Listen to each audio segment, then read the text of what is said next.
Okay, so I just wanted to remind you of the order Okay. that you're going in when you introduce yourselves. Tyler, you're going to be the first one. So I'm going to be like, Mr. Tyler, go ahead and kick it off and introduce yourself. Okay, just why And don't I'm you going just to be text real me that now? bubbly and bright. It's going to be Tyler, Yeah. then it's going to be Tim, then Yeah, Mayana, we got to kind of get this thing David, done really fast. Tamia, Trinisha, Ron, Chelsea, then Pastor. Okay, does that make sense? Please make sure we're speaking with clarity.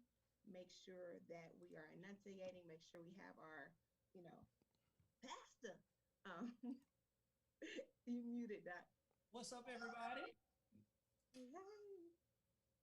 Man, I'm looking forward to hanging out with y'all. We're excited that you're here. Thanks for the invite, darling. Thanks for the invite. Most definitely. So remember, we can chime in off each other.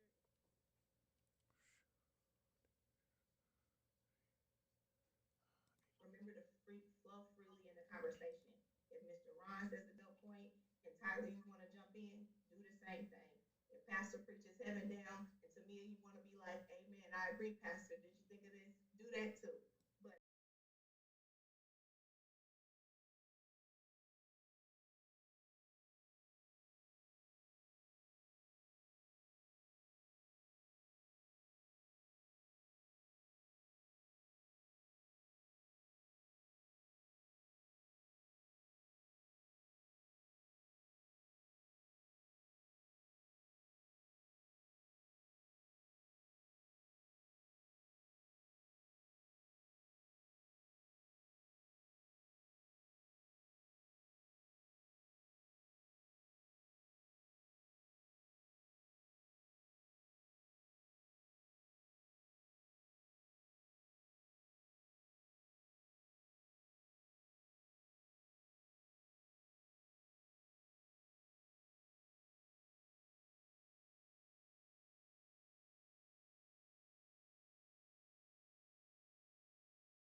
Hey, newbie family.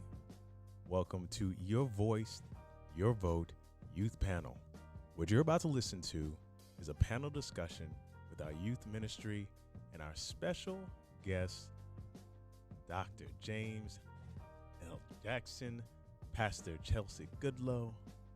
We have a special pastor that we'll let our own pastor give a great introduction to. But here they are, live for you now.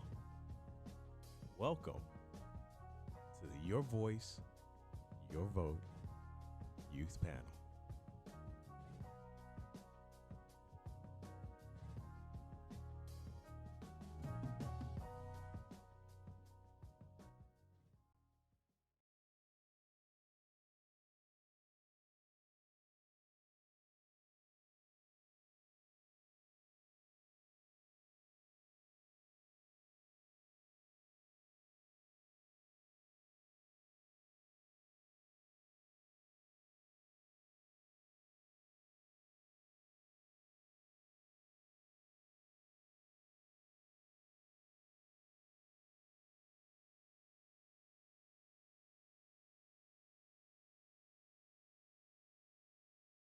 What is going to happen on tonight.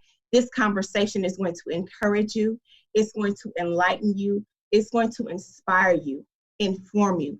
But most of all, it's our prayer that this conversation pushes you toward action so you will be able to execute your kingdom assignment in this season. So, because this conversation is so amazing and we have so many dope people on this panel that are so intelligent, we can't keep this to ourselves, right? So can you do me a favor? Can you like? Can you share? Can you comment? Can you get involved in this conversation? Because I promise we do not want to keep this to ourselves. So a lot of you are thinking, you saw this advertisement, my voice, your vote. What does that mean? As a voter engagement team here at New B, we decided and we understood the importance of getting the voice of young people and young adults as we go into this season, as we try to push our community forward and making sure that we are involved civically. Pastor said it so eloquently on Sunday that the decisions we make in this season determine or affecting our future generations. If you haven't got a chance, I'm gonna need you to go ahead and go check out that message because it will bless your life. So with that being said, I want us to understand that as we begin to go into action, we need to consider the voices of others because our vote just doesn't depend on us. Our actions just don't depend on us, but they affect everyone that's around us. And as we went further into this conversation of thinking about my voice and your vote, we thought as Christians, what is God saying to us? He's saying, are we listening to his voice as we execute the actions that we need to execute in this season? So that's where we are, my voice and your vote. So I am joined with a whole dynamic panel. I'm so excited. These young men and women of God are ready to share. I'm so honored that our pastor decided to jump on with us today. And because we have this concept of my voice, your vote, we firmly believe that we need to use our voices. So I promise you, I could run down the resume of everybody on this call, but we decided we're going to switch it up a bit and we're going to allow our panelists to introduce themselves because we want to use our voices, right? So Mr. Tyler, can you go ahead and kick it off and let us know who you are? Hi, my name is Tyler Brewer. I go to Cathedral High School and I'm a freshman. I play basketball and I'm going to do speech and debate this year and I will be eligible to vote in 2024. And one thing that concerns me is that everyone's voice is not being heard. Thank you, Tyler. My name is Timothy Carter. I play basketball. I'm a 10th grader.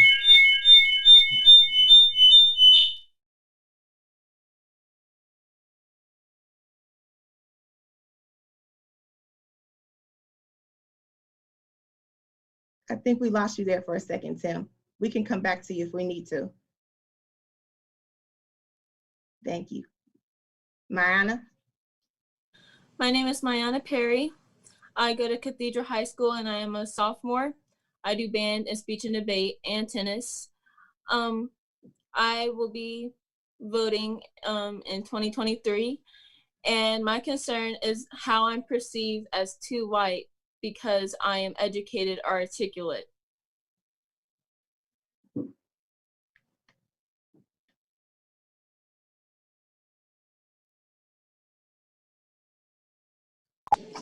I'm David Carter. I go to Lawrence Central High School, where I play baseball. I have 4 AP classes. I attend New Beginnings Fellowship Church, where I do cameras, and I'll be eligible to vote in 2022. One of my main concerns is what was the main focus on the Black Lives Matter movement.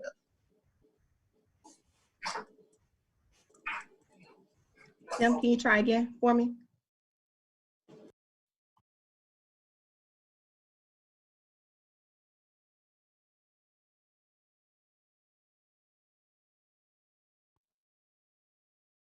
All right, I think Tim might be frozen. You got it, bro? Can you hear me? Yes, sir.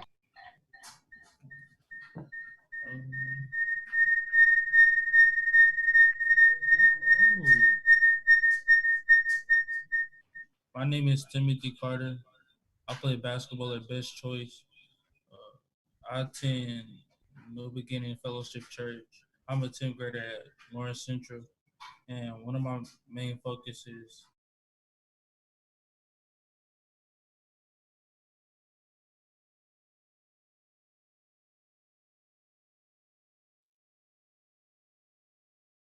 Thank you, Tim. Tamia. Hi, my name's Tamia. I'm a senior at Lawrence North High School. I'm involved in the student government, National Honor Society, and at church, I'm a part of the leadership team. Fun fact, during this pandemic, I started my own business called Love Unlimited Creations, where I make masks and etc. I will be able to vote in the year 2021. And one thing that concerns me is why people, not everybody, but people feel the need to downgrade the Black community on what certain things or certain topics they bring up into conversation.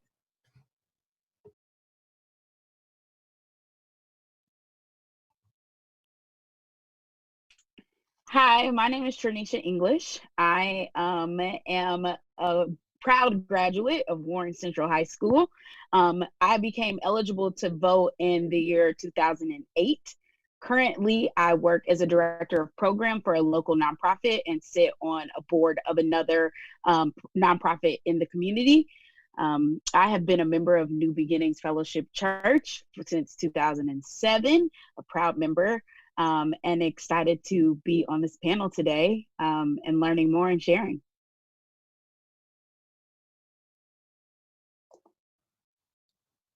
I believe I am up. Good evening, everyone. My name is Ron Gilbert. I am a corporate litigation attorney here in the Indianapolis area. I was born and raised here. I've been a member of New B for about 4 years now. I too graduated from Lawrence Central High School. Shout out to my boy Dave at the bottom here. In the community, I'm very active with my fraternity, Alpha Phi Alpha Fraternity Incorporated, the Bloom Project Incorporated, and various other organizations whose goal is to give back to the youth in the city. One area that we're super passionate about is voting and civic engagement, so I'm happy to be here this evening. One of my concerns as it relates to the political climate is the role that Black people play in it. It's as simple as that, and making sure that there continues to be a role and there continues to be spaces for us to be involved and to use our voice. All right. For those of you who do not know, my name is Chelsea Goodlow, and I'm a proud graduate of Pike High School. I was eligible to vote in 2008. I currently work in youth ministry here in New Beginnings Fellowship Church as a youth pastor. I also serve at another non-for-profit. Been a member of New B since 2012. So one of my main concerns right now in this season is the ability for people to use their voice and not be paralyzed in their own minds and what they think is going on, and actually use their ability to ask questions about things that they don't know in the community, whether that's like litigation stuff, whether that's legislation, but also pushing past themselves to be able to get toward the greater goal and build community. So now our last person, the Reverend Dr. James Anthony Jackson, if he could just go ahead and give us a rundown, Pastor. We are so honored that you're on this call, and we know your schedule is so busy. For you to take time to be on this call with us, I'm telling you, definitely honored, and we are just like excited that you're here. So give us your rundown, sir. Hey, look, my name is James Anthony Jackson. I serve as the senior pastor of the New Beginnings Fellowship Church. All my newbie fam, I love you guys. You just don't know how good it is to see you guys. I'm so honored and blessed to be here with you guys on tonight. It is obvious that I am the oldest person on this Zoom. People talking about eligible. Somebody said eligible 2023. Well, I was eligible in 1993. So been voting ever since. So I'm just really looking forward to the dialogue that we're going to be able to share, because at the end of the day, my concern has always been for the generation that's coming up behind us. Are we ready to carry the mantle? Are you ready for us to pass the banner? And are we prepared to pass the type of baton to you guys that you guys would be willing to run and carry? So I'm just looking forward to being on this call with you guys. Awesome. Thank you so much, Pastor. Well, everybody that's tuning in, if you haven't got a chance already, please like, share, comment, let everybody know what's going on. We want everybody to be at the table and to be able to be engaged on what's about to happen. Again, we stand in tiptoe anticipation because this is about to be phenomenal. You got some firecrackers on this call. So we're going to go ahead and start it off. I'm going to kick the first question to Mr. Ron G. And this question is, sir, what is civic engagement and why is it so important? So simply put, civic engagement is the act of getting involved in one's community in various spaces. I mean, it can be as simple as voting, getting involved in the political process, getting involved in making your community better. And I think based off that definition alone, it's always good to make the spaces you employ better than it was when you left. So by allowing yourself to be civically engaged in whatever space you're in, whether that be your neighborhood, the boardroom, your office, your classroom, all of those things, taking advantage of those opportunities to get involved will only make your space better. And that's the simplest way to put it. Love it. Love it. Thank you so much. So to the young people that are on the call, based on the definition that Mr. Ron just gave, why do you feel like it's so important for you to be involved in your community and start that civic engagement piece at such an age in high school? I think that we should be starting at this age so we can prepare ourselves for the future. If we want to make it happen, make things happen, we have to do it now so that we prepare us for the future and we can get better at it. Thanks, David. I feel like it's important for us to be engaged in our community, so we know what's going on in our community and we're not just like clueless, so we can actually have a vote and like have a voice and know how these choices and what's going on in our community is affecting us, because it could be affecting us badly or like greatly, but we wouldn't know if we weren't civically engaged. Love that. Love that. Okay, so I like the idea because you're saying so we can have a vote, so we can have a voice, and the idea of now. David, you said something that's important, that's like now, and the ability to move. So I have a question for the adults on the panel. How can we encourage people to vote, especially when many folks or people of color feel like their voices are ignored or discredited?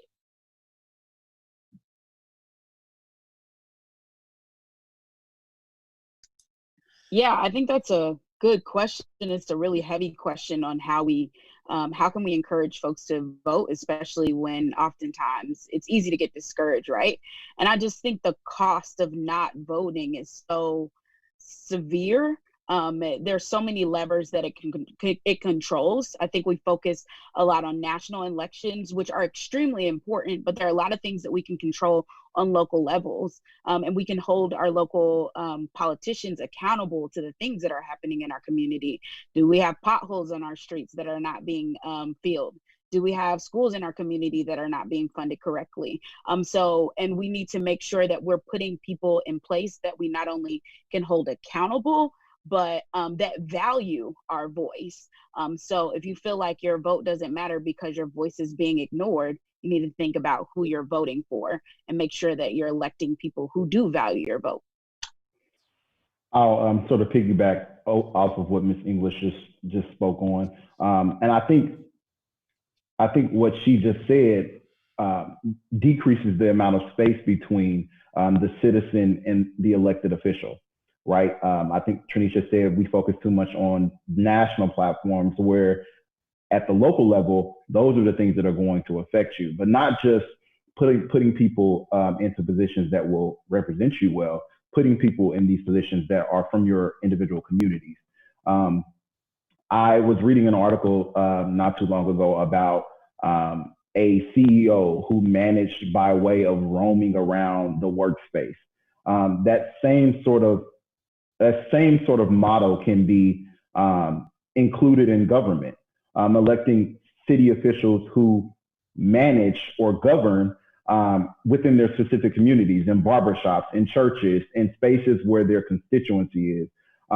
That will create a sense of trust, one, and not only that, it creates awareness of what's going on in those individual communities, especially if that elected official is using their voice as they should. Because using your voice does not just mean talking to your colleagues, conversations at City Hall. It also means talking to your constituency and making sure those messages are being relayed downtown. I totally agree with each and every one of our adults that are speaking. I think it's so crucial, guys, because I don't know about you, but I just feel like there is a major lack of education when it comes to getting involved with the voting process and even understanding the whole voting process. I mean, of course, like Ron, like you said so wonderfully, man, we get involved with the national level because that's what we hear all the time. That's what we are aware of all the time. That's where all the campaigning is going on all the time. But the laws that are being set in place, the stop and frisk and the no knock warrants that ended up with Breonna Taylor being a victim of, was stuff that was set up at the local level. And so I think for us to get involved with this local level of involvement, it especially at a young age now. I mean, I have to be honest, I did not get fully educated in the whole process of this until my adulthood. And to be honest, I think that's too late. I think it's too late. I mean, I voted for Clinton in 93 because I thought he was cool. So it was not a fully engaged, educated understanding. And they don't really put a lot of weight on that when in schools. I mean, you take poli-sci class or government, some of that nature, but to fully just us get educated and understanding just how important it is at the local level. I'm really that's why stuff like this, I think, is just the bomb to me, because I didn't have this growing up. I didn't have it. So for our young people and for adults, for you guys to get on to just really kind of press this on our young people, for us to just kind of prepare ourselves so we can become educated in this. You would be shocked at how many, adults who have never voted at the local level. Mm-hmm. Just never. And a lot of them have to be honest that they were just uneducated in it. They just were not exposed with it. So I'm just glad that we are having this opportunity to get educated, to be aware. And if you don't, ask the questions, know the websites, go online, it's there now. We didn't have the net in 93 like that. So to have it at your fingertips, I just think it's amazing, guys. Pastor, you bring up so many great points, and I really appreciate you being transparent and honest enough to talk about the level of knowledge as far as it related to your voting process, and even as an adult, because Tranisha and I were having part of the same conversation the other week. I call her my government guru, like, because she be on it with politics, and I'm like, I need your number then. I'm telling you, she schools me on so many things, and it blesses me, but also having the ability to know that I need to ask these questions so I can be informed, so I can also pass it to the next generation. You can be passionate about something, but then not have the education. So what you need to do is go out and seek that knowledge, because even when you said you voted for Clinton because you thought he was cool, and that's dope, not coming for you, but then what happened? That 94 crime bill came out, and Tranisha, she'll probably say something about that later. So it's sometimes we don't even know what's going on, and then you brought up, the no knock orders and just what's going on with social injustice. And again, it's us voting at that local level and getting on, the websites and figuring out who our politicians are and actually seeking out that knowledge and asking them those questions. And it is okay to speak truth to power and ask questions if you don't know. So Pastor, you brought up, when you mentioned Breonna Taylor, that just kind of brings me to the next question for our young people. So to the young people on the panel, do you feel empowered to speak out against social injustice? And if so, what empowers you to do so?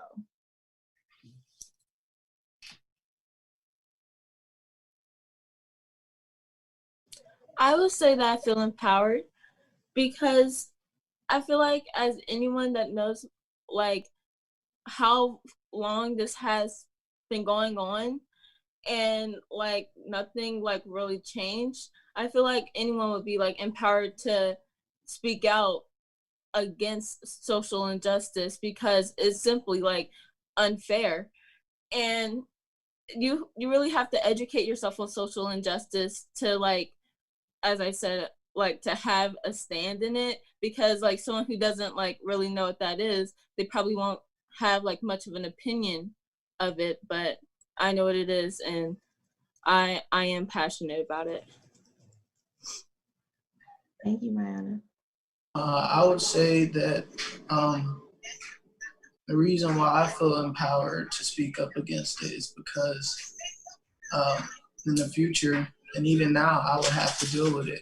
If I wanted to go across the street or down the street to the basketball court to go play basketball, I would have to worry about police coming or anything like that, just because I'm a Black male. And if I don't speak up against it, then nobody will. If we don't, nobody will. So I feel empowered to do it because I'm the one who's suffering, and other people like me are the one who's suffering. Respect. Thank you. I would agree with what Mariana is saying. I feel empowered to speak out because that's the only way we'll see change. As the youth, we're next pretty much, and it's whatever happens now will affect us in the future. So as a youth, we all probably feel empowered to speak up because that's the only way we'll see change in our community.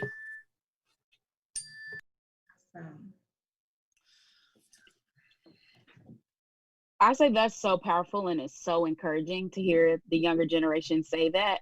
You to me is saying we're basically next. No, you are next. And it makes me so excited for the generation coming after me to know that you feel empowered to speak out about injustice, because that wasn't my experience at all. I was really scared to speak out about injustice. I was scared about what people would think about me. I was scared to think about what I would find out about my friends who didn't look like me or live the same experience as me when I spoke out about injustice. And then it also reminds me of how terrified I was when I finally did speak out about injustice.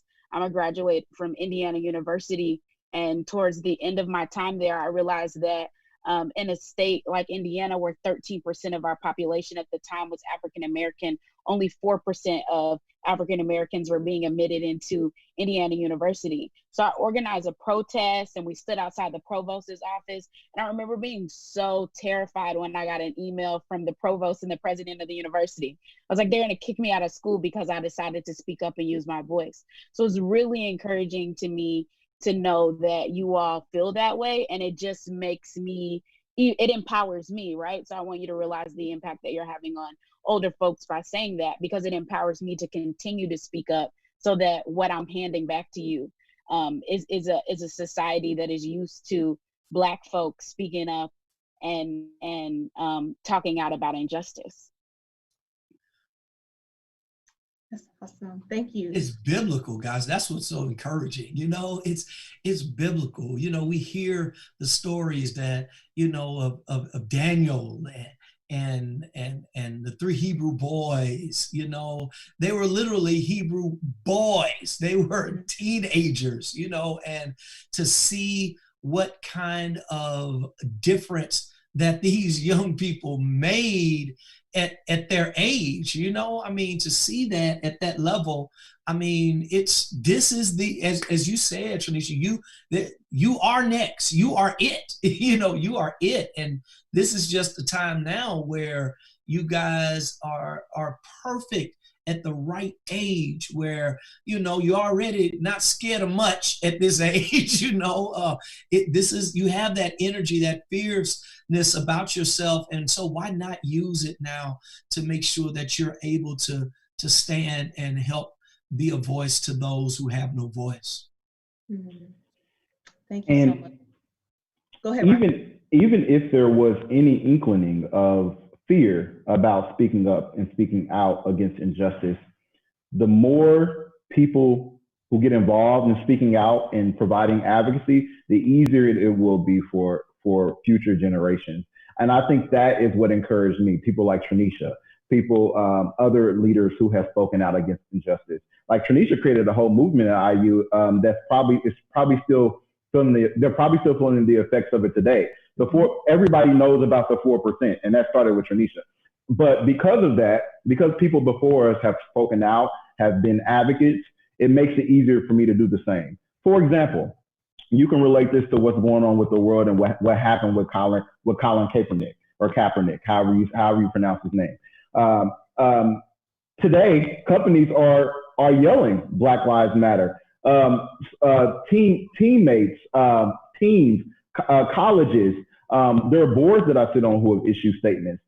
Just a year ago, you will be blackballed from whatever profession you were in for saying anything like that because of the movement being politicized. But because people have stepped up, people have spoke out, you're seeing it more and more. It's easier to speak out on it. So continue to play your role, continue to be an advocate, because it's only going to make it easier for the people to come after you. And for that reason, future generations will become more and more tolerant of the people around them and the traits that they possess.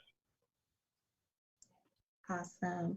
Thank you for sharing that. So I guess I have a question for the young people on the panel as well. So we're bringing up the idea of speaking out and using our voices. I know a lot of you are in schools, and of course you're all in school, but sometimes you're in townships with people who don't look like you. Miss Tranisha, she spoke about going to IU and how a lot of times we are the minority. And Miss Mayana, you brought up the point about how you're educated about what's going on. So as young people who are around people who don't necessarily agree, may not look like you or always agree with what you agree with, how do you navigate the school system? How do you navigate your friends? How do you either educate them or not educate them on what you feel like your truth and your voice is? How do you navigate being young in your society? Mm-hmm.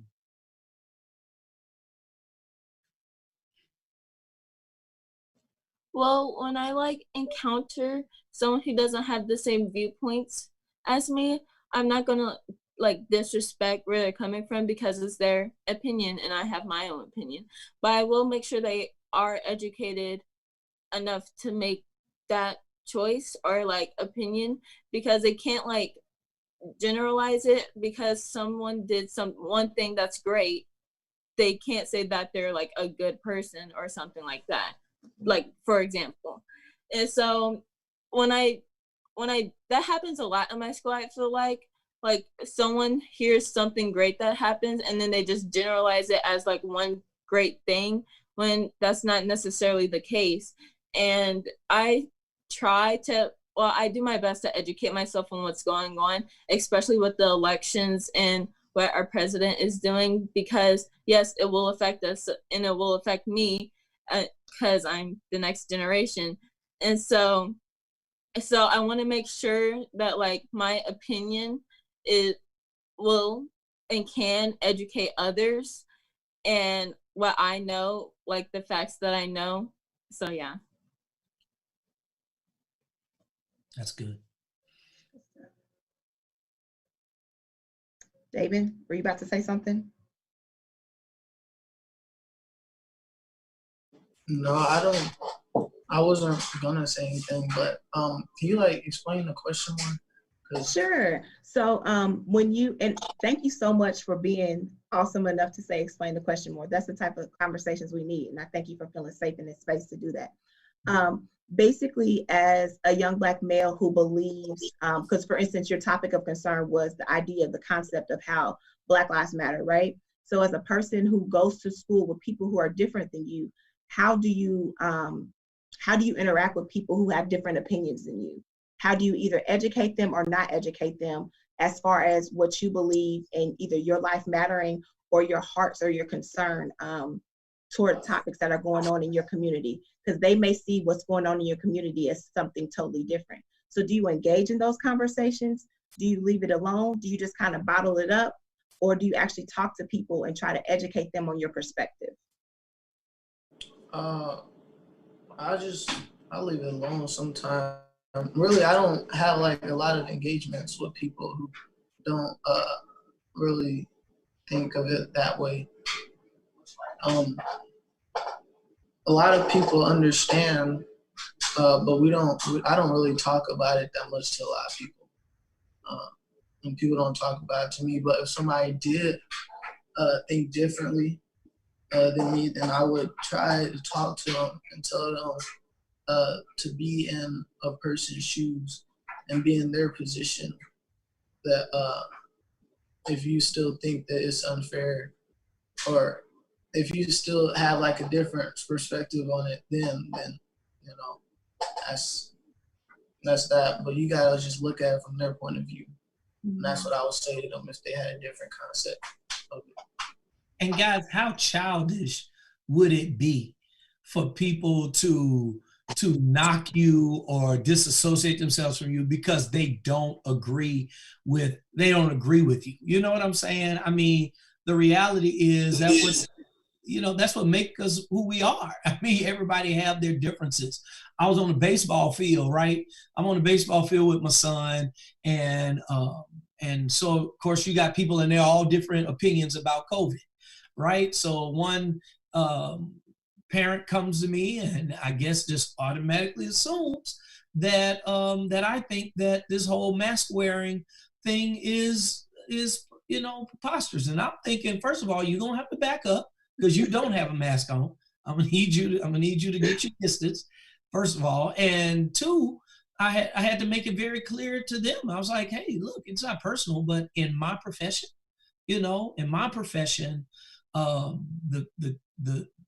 the statements that I've heard and the countless testimonies that I'm hearing of people who are either being diagnosed, people who are sick, hospitalized, and those who are dying, because of this. I'm like, in my profession, I told them in my profession, I could probably count on two fingers how many times somebody has come to me to say that their family member died of the flu.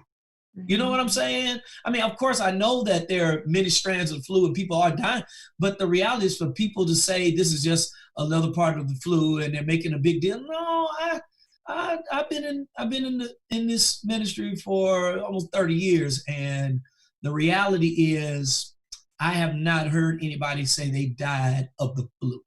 And so, and I had to share that no, this is not this. I have no political reasoning for doing this. I know what's going on. I'm hearing it, I'm getting the stories, and I want to keep you safe, you know? That's good stuff. That's good stuff. And it's, I don't know, David, I really appreciate the point that you made as well, just basically emphasizing the idea of putting yourself in someone else's shoes. And when you were talking, you were just like, in my mind, I was like, out of the mouths of babes. And I think the struggle with like adults, even in this political climate, what's going on is like, we often so want to be right that we don't take a time and think about the other perspective. I'm not trying to pressure you to do anything that would go against whatever you believe, but if you would just take a minute to consider the other side rather than just listening, instead of listening to respond, you actually pause and listen. I think that will help. So David, you really added something. So I pray that the adults that are listening are really gleaning from these nuggets that these young people are dropping. The next question, I want to kind of direct that toward Pastor. Pastor, earlier this year, we were in a series in Teen Church, and we were talking about the idea of prayer. And, you know, when we were going over prayer, a young man, he raised his hand and he said, you know, Miss Chelsea, what's the point in praying if God is it's going to be what it's going to be anyway, and God is in total control? Why would I even open up my mouth to pray? I think sometimes as millennials, Gen Z, and just people in general, we have this concept of, if it's going to be what it's going to be, why do I need to move? Why do I need to even do anything? So my question to you, Pastor, is if God is so sovereign and he's in total control, why should we use our voice and our action to either vote or make a difference in our community? I mean, great question. Great question, guys. The reality is, yes, God is sovereign. He is sovereign. He is in total control of everything. But also, God has given us the power of our free will. And because he's given us the power of our free will, being sovereign doesn't mean God is just taking you like a checker piece and he's putting you there to make you make a certain decision. God is aware of it. Now, of course, we know about the knowledge of God, foreknowledge of God. He knows what's going to happen. Like this, like the administration that's been in for the last 4 years, it's not like God did not know that was going to take place. But the reality is God also left us with free will to make choices. And because we are making choices, he's aware of what choice you're going to make. He knows what choice you're not going to make and all. And at the end of the day, God does. He'll take it all and ultimately he'll work it for our good. But it does not take away the fact that we still have to make choices. We're left to make choices, and the choices that we make has to be the choices that we feel that we are led of God to make. We're not just going, you didn't know, I don't know, maybe I might have a few super spiritual ones on the call, but I don't think any one of you guys got up and prayed and asked God, what shirt should I wear? Which one Mayana may have. Because you know y'all bakers real spiritual. No, but I mean it's but the majority, I mean, we don't ask that. God is aware of what we have on and but we have a choice. We make that choice, guys, to what decisions that we are going to make. And because of God's love for us, he gives us the freedom to make that choice. So the question is, with the freedom that God has given to us, right? With the choices that God has given us the opportunity to make, the question is, what choice are you going to make? Because it's not going to be God is just sitting, I mean, you can just sit there on your hands and just let God grab you, put you in places, grab offices, put that in place. No, guys, we still have a major opportunity to be salt in this earth, to be movers and changers in this earth. And God has given us what we need to make that happen. He's given that to us to make it happen. So when we pray, he told us to pray. We should always pray. So the reality is, yeah, God is going to make decisions. God is going to allow things to take place. But remember now, God works through us. He works through us in the earth. And he has given us the choice to do it. So the reality is, yes, God is so sovereign. He is in ultimate control. But the reality is, he's doing the work through our hands. Thank you for that, Pastor. That's Make sense? Yeah, that's awesome. That's awesome. Thank you. And you were talking about this idea of choice, and sometimes we can either sit on our hands or make actions.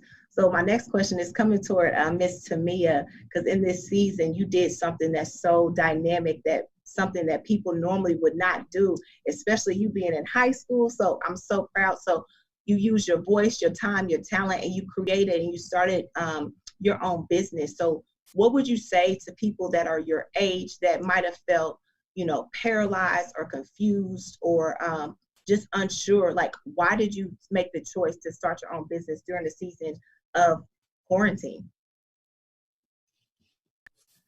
So I've always wanted to be an entrepreneur, and I've always loved helping people. It was just a thing that I used to do when I was little. Like, I've always just loved helping people. So I started it because, well, we're in the middle of a pandemic and we have to wear masks, obviously. So I started creating like masks, customizing them for people. And I started it because not only was I doing it to start saving up for college because it can get expensive, I did it because I just felt that it was something that I just not had a calling for, but like something that I just felt that I needed to do and wanted to do to help my community around us, especially because right now it's just, it's crazy. It's getting crazy. So I pretty much started it. I wanted to start it at a young age because I knew that I could have this when I'm older and I can have something to not only rely on, but like I can just have something to do and like help people in a way. So You know what? You said, I don't know if it's a call. When I tell you it is, when I walked in and I had that mask, that lanyard, and that keychain in my mailbox from you, it blessed me. And it was in a time when, like, you know, we might have texted here and there, and it was like at the beginning or middle toward quarantine. And when I say it encouraged me, it just like blew my mind that a young person would just come and just say, here, thinking of you. And not that y'all all don't, we all love each other, we get that, but for you to use your time and talent, that is a calling, and it was a piece of love. And I praise God for you, because I've seen you just grow and develop, because we've been kicking it for some years, and just to think how you've progressed, and even when you get up and you do the welcome, what do you need, Miss Chelsea? Like, God is doing some amazing things. So I just want to encourage you, and I'm so excited that you decided to step out and just among your peers, let them know that it can be done. So you are amazing, and I thank you for. Thank you. You're I would like welcome. to think. Yeah, go ahead, Mariana. What's up? I also started a business, but it was last year. No, where have I been? Run us down. Help us. Tell people. It's called Neptune Vending. So basically, in companies and like facilities and warehouses, I provide vending machines.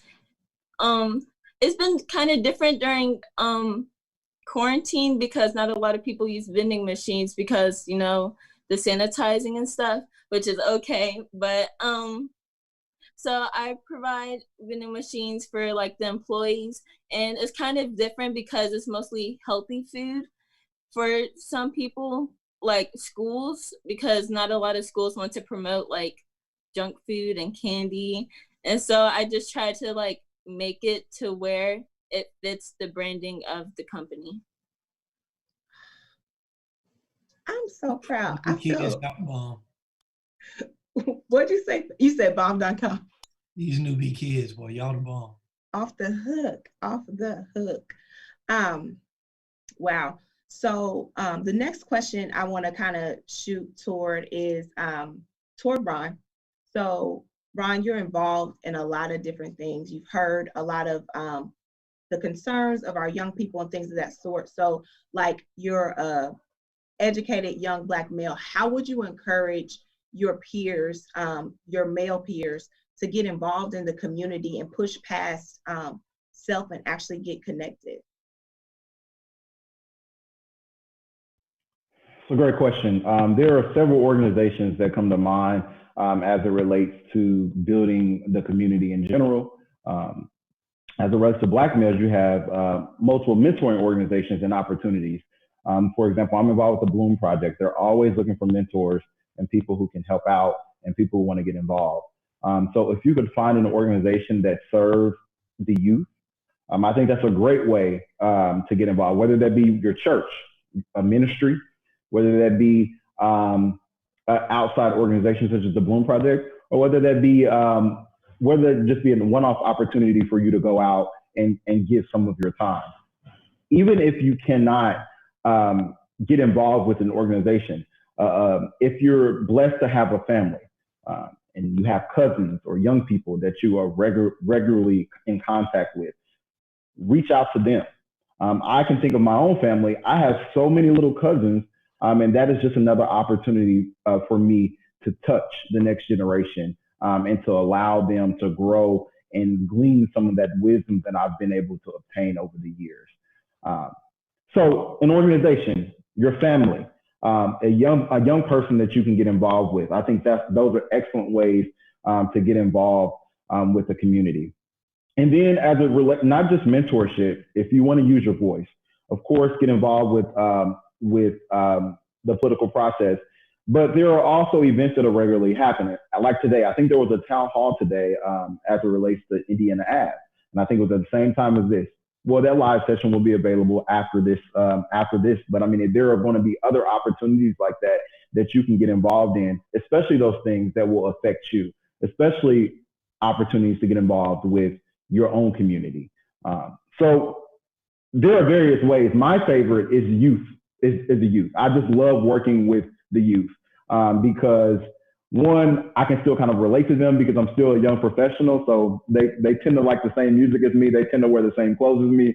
I can recall like one of my fraternity brothers, he went viral on, he's a young educator. He went viral on Twitter because he had the new J's on. And one of the kids goes, look at Mr. So-and-so, he snapped on Casual Friday. And so those small things and being able to relate to the youth and to understand some of the things that they're going through, because I was recently there, that's absolutely why working with the youth is one of my favorite opportunities. And then to see them grow up and get involved in a profession and see them develop. Seeing that is the most rewarding part. For example, one of my recent mentees, he went off to Howard University. He wants to be a lawyer. I wrote his letter of recommendation. He got an offer to work at one of the largest healthcare law firms in the country this past summer. So being able to touch the youth in those ways, you never know how that's going to affect them. And I've been able to see that firsthand. The same goes for another community platform, or if you want to work in housing or social welfare or economic development.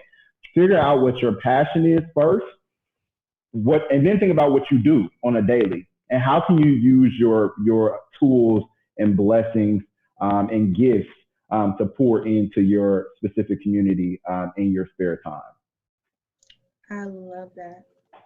Yeah, that's really good. I was gonna say that's really good, Ron. And I just kind of want to just put a little like some extra points on that, because representation matters as we think about giving back to the youth, right? Like it's hard to be what you can't see. So we definitely need to make sure that we're giving back to our youth and showing them all the things that they can be.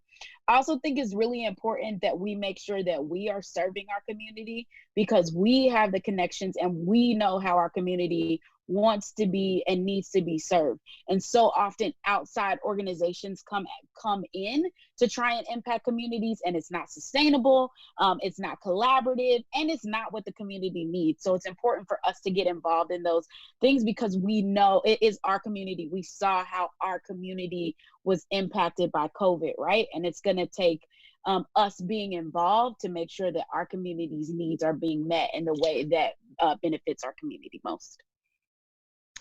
Awesome. Thank you. Thank you for saying that. So the next question, this goes to all the young people on the panel who are not able to vote in this upcoming season. So to each of you, what would you say to the adults who are actually going to go grab, their ballots and stand in those lines and actually vote? What would you want us to consider as we're walking to the polls?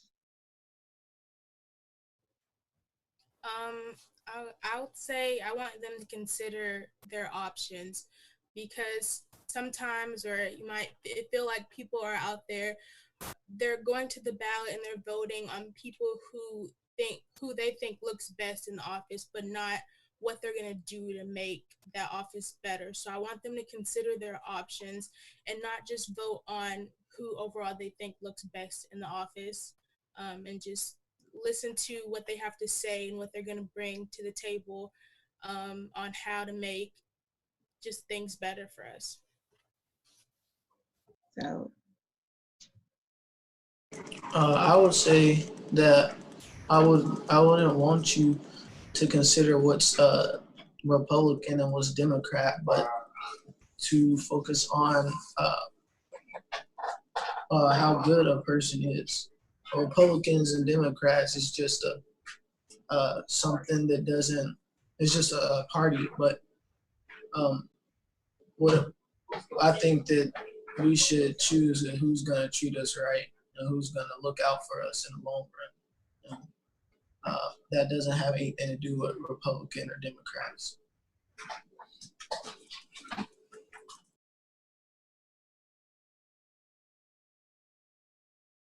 I would say vote. This might sound weird, but like vote for who you think like you truly believe like will express how you feel, and maybe like don't vote for someone you think will win because you're like, oh, so and so will win, so I might as well just vote for them, because that's not necessarily true. You could vote for anyone you think has your morals or opinions, and they might win. So I feel like you should actually like vote for the right reason and not just because, oh, my friend said vote for them and so I think they'll win, you know?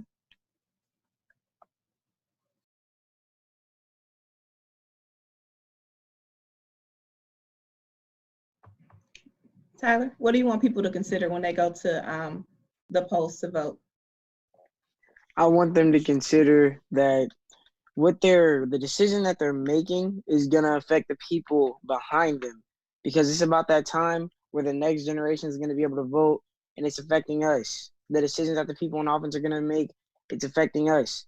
So I just want them to think really hard, focus on who you want, not just who your friend wanted, who your family wants, who you want.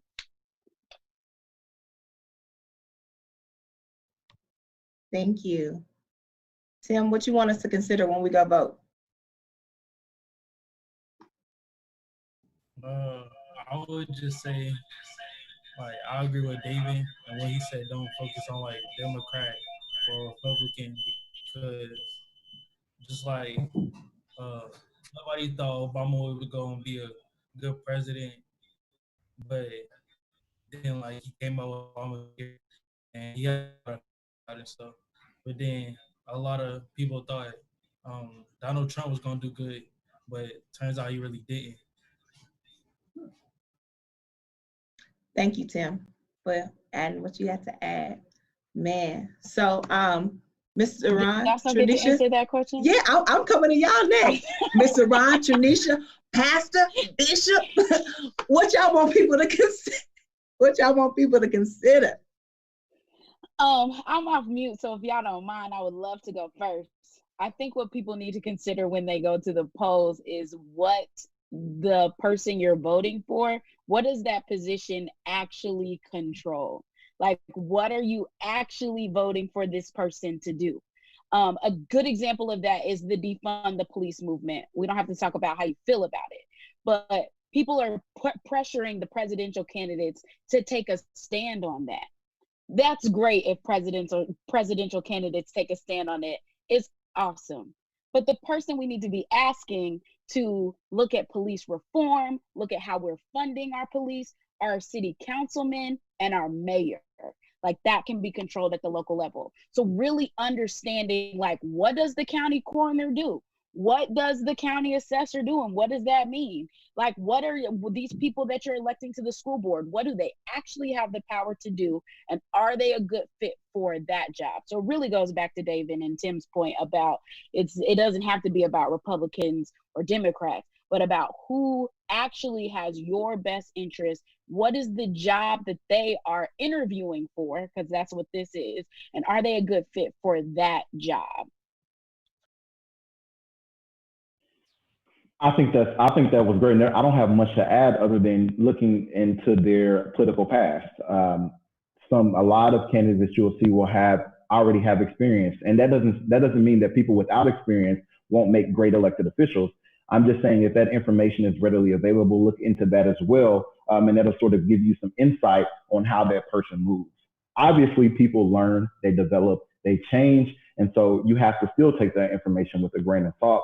But then you ask yourself, what has that person done recently, or what has that person done that may have changed how they view the world or how they look at things.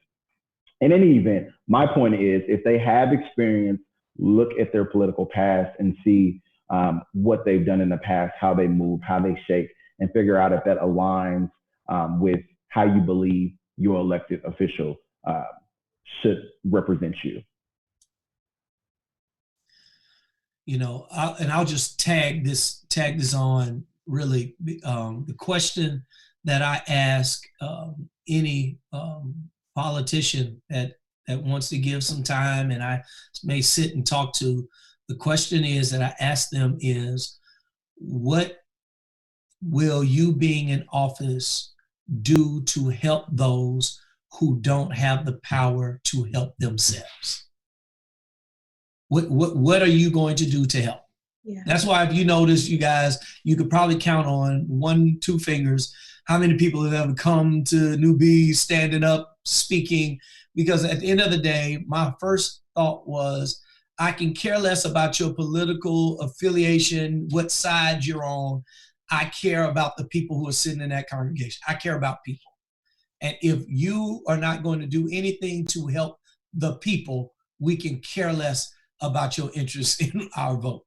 We can care less. And so that's what I would encourage. And it's crazy because I even shared with some other friends, some other persuasion, and share with them. I said, guys, do you think it would be too much to ask that when you get ready to vote in this next election, that you vote on what you feel is right for others and not just for yourself?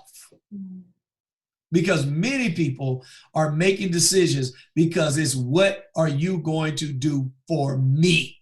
How am I going to benefit from you being in office? When the reality is, many of us have been beyond blessed, and there are many people who need that hand.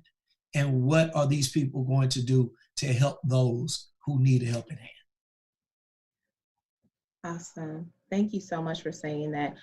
All of your responses have been so informative and inspiring to me, and I appreciate each and every one of you being on this panel. Everybody that's tuning in, it is our prayer that you begin to foster and create environments that allow your young people and young adults to use their voice, allow them to be able to express their ideas to you without feeling berated or belittled, because we understand that, again, they're next, right? So even if you don't agree, even if you're confused, give them the space to be able to process. Sometimes we get frustrated because we ask the question and we want a response right now, but I'd rather have a right response than the rushed response. And just sit and be able to listen to their voices and hear their hearts, because I'm telling you, like, they're the change that we want to see. So as we wrap up this call, as we wrap up this conversation, I want to go around to each panelist and I'm going to ask, is there any final words that anybody would like to say? And I'm going to start off with Tim.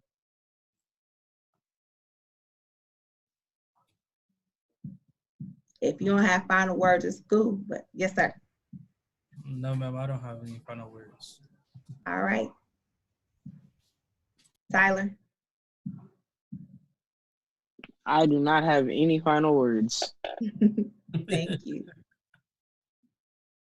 David. Something I would say is that we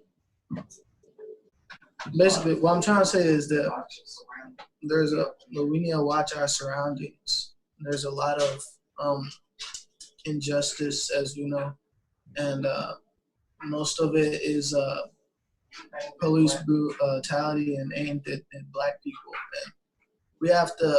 One of my main concerns was what was the main focus on the Black Lives Matter movement, and what I meant by that is a lot of people started piggybacking off of the idea of the Black Lives Matter movement, meaning that us Black people, Black and brown people, have been fighting for justice and equal rights since 1619. So what I'm trying to say is it came from Black Lives Matter, and that moved on to All Lives Matter. And I'm not saying that all lives don't matter. I'm saying that yes, all lives matter, but at this specific time, in this specific fight, we're talking about Black Lives Matter, and that was one of my main concerns about that. So we just gotta watch our surroundings, pray for each other, and I think that church, it does play a big part in that, because I feel that church motivates us and teach us the right way to do stuff like that, not by violence but by peace. As Martin Luther King, he did was a reverend in his church, and he did peaceful protests because he didn't believe in violence, and most of that came from the gospel of the church. So yeah, just watch our surroundings and focus mainly on what we're trying to do and what we're trying to accomplish. Wow. Thank you, David. That was so powerful. Thank you for using your voice to share your heart. That was dope. Mayana, you have any closing words? Yeah, I would like to say that it's okay to be expressive and vocal about how you feel and where you stand and your opinions on certain and specific topics. And also make sure you listen to others, because that could change your point of view, or it could, like, you can know that you disagree with that, but it's okay. Don't like bring them down for it, because that's their specific opinion. They probably wouldn't bring you down for your opinion. So yeah, that's all I have to say. Thank you so much. Tamia, the senior. I would give advice, and that's to not be afraid to speak out. Like, step out on faith, be open to the journey, because you never know what you say and do now can be so powerful in the future and so impactful in the future. So just don't be afraid to speak out on what you believe in.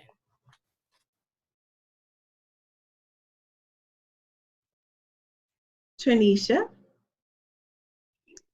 I just want to give a little bit of a call to action to the millennials out there, as I think about the generations ahead of us and the civil rights movement, and just the things that the example that they were able to set for us. I just want to let millennials know, like, it's on us to take up this mantle now. We've got these Gen Z, these youth, and you hear them speaking out, and it's on us to make sure that the world we leave them, the world that they become adults in, is a world that they can prosper in. Mm-hmm. Mm-hmm. Yeah, that's good.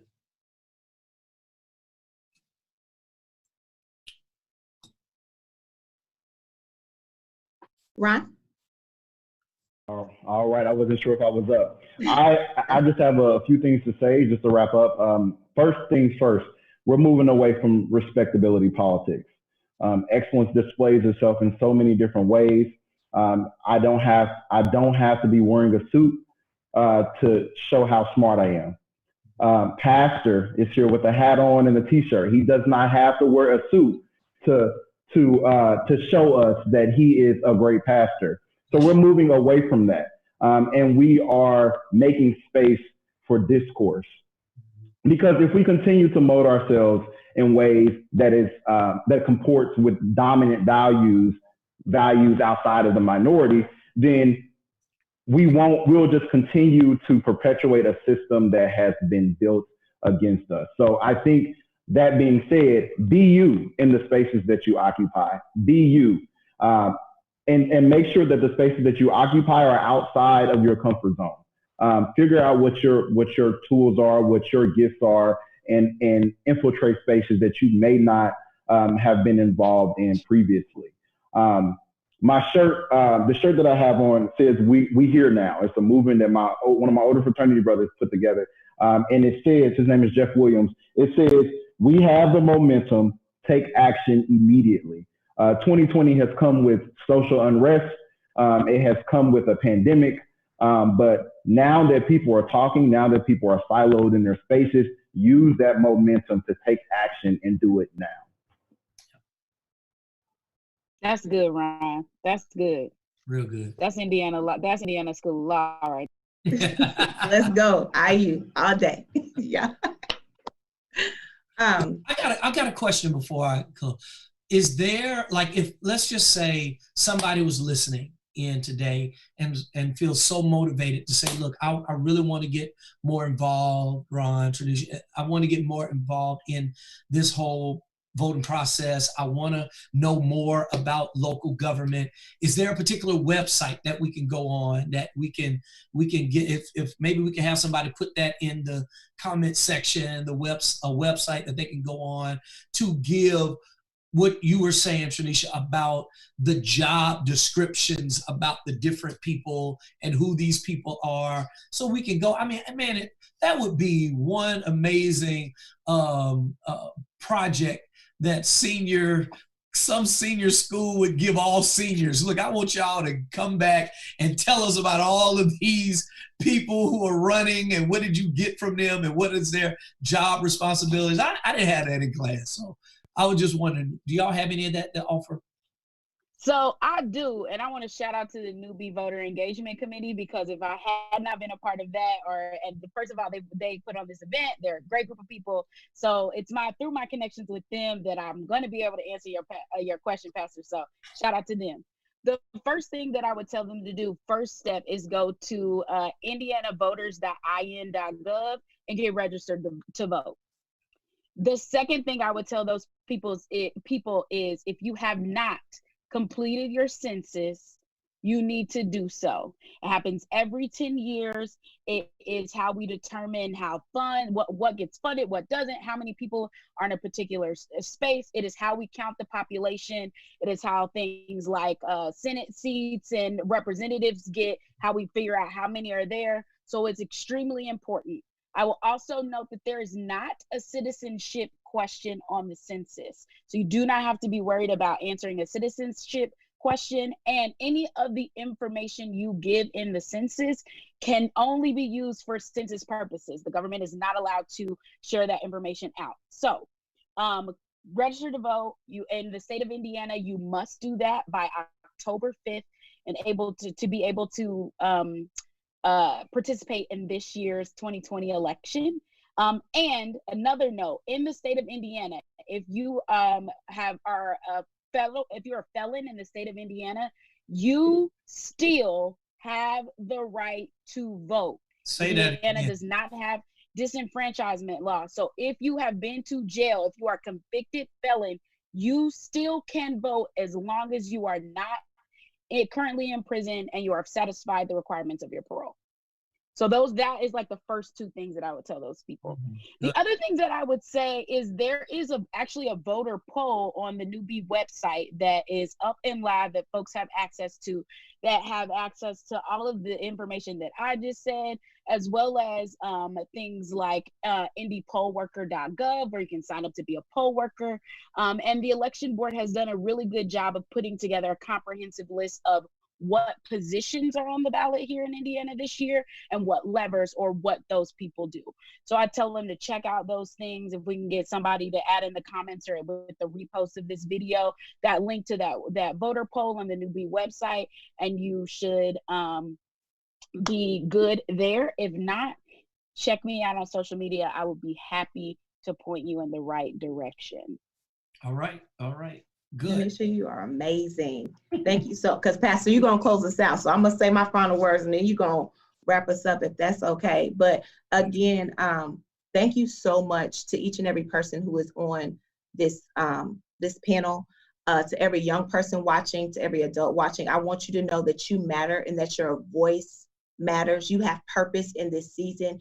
Don't be hindered. Don't be pulled back by something that's going on around you, and don't be distracted, to push past and ask those questions. We are so honored that you joined us on today. Tamia, Mayana, Dave, and Tim, Tyler, I cannot wait to see what you're going to do in this world. You are world changers. Thank you so much for joining us. And just again, Tranisha and Ron, y'all know, y'all my people, and I really appreciate your insight. And I mean, Black excellence. Like, I don't even know what else to say. Like, y'all love the Lord, so it just blesses me even more. So y'all dope. And Pastor, once again, thank you so much for joining us on tonight. Like, your heart, like, you are an amazing pastor, and for you to take time out of your busy schedule to chat with us, I mean, we're honored. You're nationally known and you're here with us. So we definitely praise God for who God has blessed us with as our shepherd. If you have not already and you're a teen or you're an adult watching and you have a teen that's connected to Newbie, I need you to text 28950 and text the letters NBN. We must get connected. Next week is e-community. If you haven't done that, please go sign up. Please be on the lookout. I need you to download Newbie's app so you can be connected to the rest of our voter engagement events, as well as our dynamic ministry. When I say we do big things here, like, it's dope over here. So please download the app so we can stay connected in the season. We're all in our own space and we really want to connect with you. We love you and we miss you so much. Pastor, I'm turning it over to you, Dr. Reverend Bishop. And again, I appreciate you. Y'all know y'all got to see my personality. I appreciate you and I honor you so much, so much.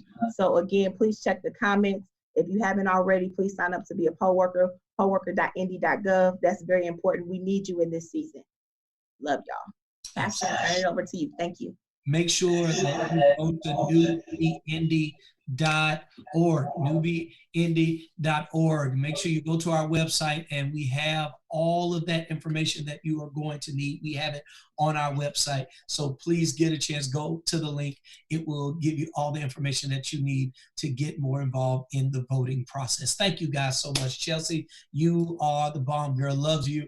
Do crazy about all of you, all of our young people, our children. Thank y'all so much for your time and your energy. You guys are the ones to carry it. You're the ones carrying it. So we're going to make sure that we do everything in our power to make sure that we help try to create a world that you can win in and not weep in. All right. So I want to make sure that Ronald, Tranisha, thank you guys so much for who you guys are and what you mean to me, this ministry, and to the people that are being touched in our community and this world. I love you guys, and I'm looking forward to us doing more things together. All right. Come on, let's close in prayer. Father, I thank you. I honor you. I give you glory for what our eyes have seen, what our ears have heard, and the information that we received. Father, I thank you, Father, for each and every one of our young people and them sharing their hearts and sharing all of the great things that even you're doing in their lives. Father, allowing them to be able to still thrive in this season. I thank you for that. And Father, for anything that we have done to create an atmosphere for our children to weep, we repent. and we want to get it right. We want to make the right choices. We want them to win. It's not about us. It's all about them. So, Father, I ask you now to continue to go with us. And all those who've been on the call with us, those who are on live with us, I ask you, please continue to walk with us, talk with us, go with us. Allow your grace, the love of your Son, Jesus, and the sweet communion of the Holy Spirit to rest, rule, abide with us, not just today, but forevermore. And it's in Jesus' name that we pray. Amen. Amen. Blessings. Thank y'all. Love Pastor, you you're guys. not going to hit us with the quote on the shirt?